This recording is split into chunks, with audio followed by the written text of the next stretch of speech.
Assalamualaikum warahmatullahi wabarakatuh. Halo Sobat WB Gemilang, selamat datang di Blended Learning SMK Wirabuana dengan saya Diah Agustin, mengampu mata pelajaran bahasa Jepang untuk kelas 11. Pada kesempatan kali ini, saya akan memaparkan materi dengan tema Dekiru Koto. Dekiru Koto ini digunakan ketika kita ingin mengungkapkan kemampuan atau keahlian kita dengan menggunakan bahasa Jepang. Oke, sebelum kita masuk ke pola kalimatnya, kita bahas dulu kosakata barunya. Kosakata yang akan kita temui dalam materi ini diantaranya adalah Nihongo atau artinya bahasa Jepang, Eigo bahasa Inggris, Doitsugo bahasa Jerman. Oke, selanjutnya kosakata berikutnya adalah gita atau gitar, bas basuket toboru, basket bola basket, teori, masakan, gamba. Ya, berikutnya ada kakimas, artinya menulis, shimas artinya melakukan, yomimas artinya membaca, hikimas artinya memetik atau memainkan. Untuk hikimas ini maksudnya untuk memetik gitar atau piano. Jadi ini khusus untuk gitar dan piano. Dekimas artinya bisa. Oke, kita masuk ke pola kalimatnya. Untuk penggunaan dekiru kotok, kita akan punya tipe pola kalimat sebanyak dua. Yang pertama ada pola kalimat satu yang menunjukkan lebih ke pola kalimat dengan kata benda, dan yang satunya lagi adalah dengan menggabungkan kata kerja.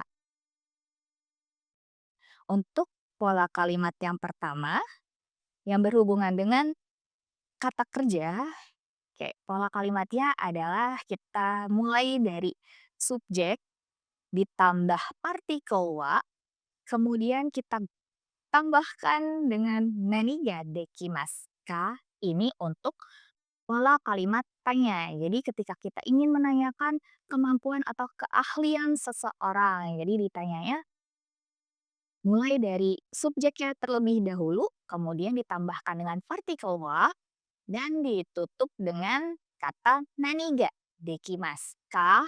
Contohnya, misalkan kita mau menanyakan keahlian sesuatu kepada orang lain. Misalkan, apa keahlian Anda atau kemampuan Anda? Kita bisa mengucapkan itu dalam bahasa Jepang dengan anata wa nani ga dekimasu ka? Ya, artinya adalah apakah keahlian kamu atau keahlian Anda? Kita lanjut ke pola kalimat positifnya. Nah, yang tadi adalah kalimat tanyanya. Baik, sekarang kita jawab dengan pola kalimat positifnya. Nah, pola kalimatnya susunannya adalah subjek ditambah partikel wa, kemudian kita masukkan kemahiran kita, dan ditutup dengan ga dekimasu. Contohnya, kemampuan saya adalah bermain musik gitar. Nah, artinya dalam bahasa Jepang adalah watashi wa gita ga dekimasu. Atau contoh lain, misalkan kita bisa ambil kata bendanya dengan menggambar. Berarti kita bisa mengucapkan itu dengan watashi wa ega dekimasu. Untuk pola negatifnya adalah untuk mengungkapkan sesuatu hal yang belum kita kuasai atau belum kita bisa. Misalkan, contohnya adalah saya mau mengungkapkan kalau saya tidak mahir dalam menggambar. Jadi bisa kita ungkapkan dengan pola kalimatnya, kita menyebutkan subjeknya terlebih dahulu, kemudian partikel wa, sebutkan kemahirannya, dan ditutup dengan ga dekimaseng.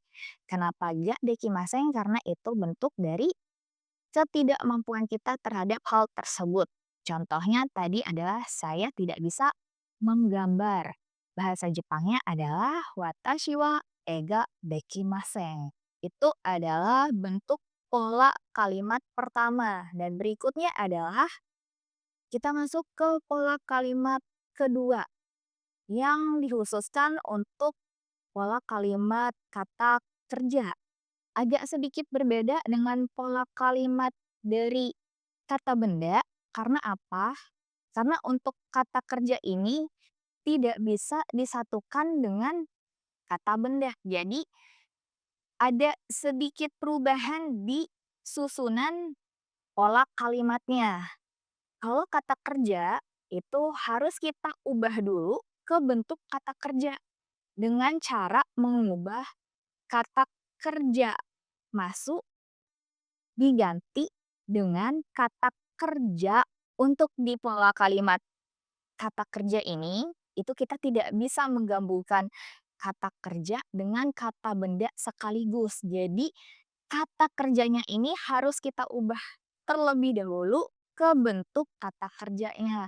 Caranya bagaimana?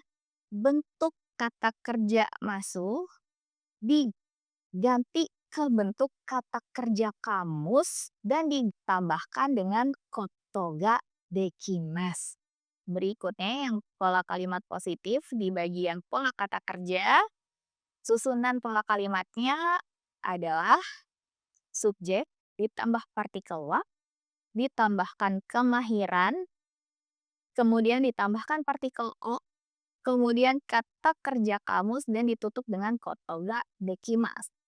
Contohnya, ketika saya mau mengungkapkan saya mampu atau saya bisa membaca kanji. Nah, jadi diucapkan atau diungkapkan dalam bahasa Jepang seperti ini. Watashi wa kanji o yomu koto ga dekimasu. Dan berikutnya, kalau misalkan ketika kita mau mengucapkan ketidakmampuan kita dalam bahasa Jepang dengan pola kalimat yang kata kerja ini, kita tinggal mengganti dekimasnya dengan kata dekimaseng. Misalkan contohnya adalah saya tidak bisa menggambar. Bahasa Jepangnya adalah watashi wa o kaku koto ga dekimaseng. Demikianlah materi yang saya sampaikan hari ini. Semoga bisa membantu. Terima kasih. Arigatou gozaimasu.